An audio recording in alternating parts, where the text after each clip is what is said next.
7 hours after it capsized, the Marine Electric finally disappears into the Atlantic. 31 members of the Marine Electric's crew of 34 are dead, including Captain Philip Coral. Why did the Marine Electric, a ship that had sailed through rough seas for nearly 40 years, capsize and sink to the bottom of the Atlantic? Look here. Let's see where we are on this. In Portsmouth, Virginia, the U.S. Coast Guard immediately convenes a Marine board to investigate the disaster. Captain Peter Lauritsen is in charge.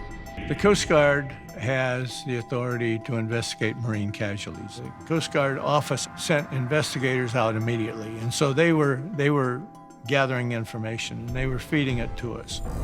The inquiry will consider everything from the ship's structural integrity to human error.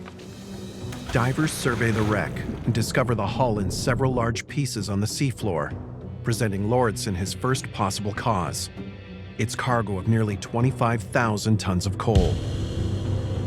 The heavy cargoes that bulk carriers contain have to be loaded in just the right way, or it can put a huge strain on the ship's structure and even break it in half.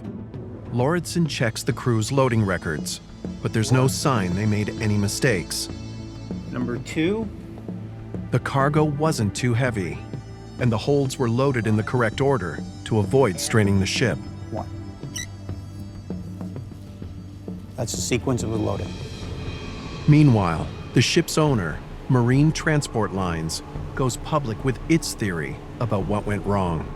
In all accidents, you're going to get all sorts of theories. You're going to have all sorts of interests protecting their own interests. Fishing vessel Theodora is in distress. We gotta go lend a hand.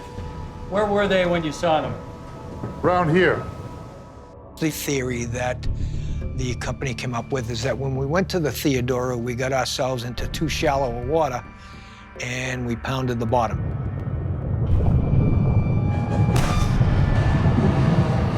Okay, let's hear what we got.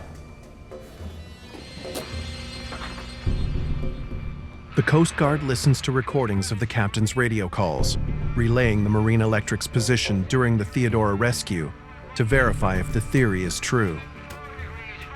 They listen carefully as the captain reports his position. Coast Guard, this is Marine Electric. We are at position 37 degrees, 50.1 minutes north, 74 degrees, 53.6 minutes west. And then check that position on the navigation chart. 53.6 minutes west. West. There's no sign the captain steered the ship into trouble. They were in good water. The survivors tell the same story. They didn't hear or feel anything indicating they had run aground. Lauritsen and his team will have to find another theory to explain why the Marine Electric went down, taking 31 men along with it.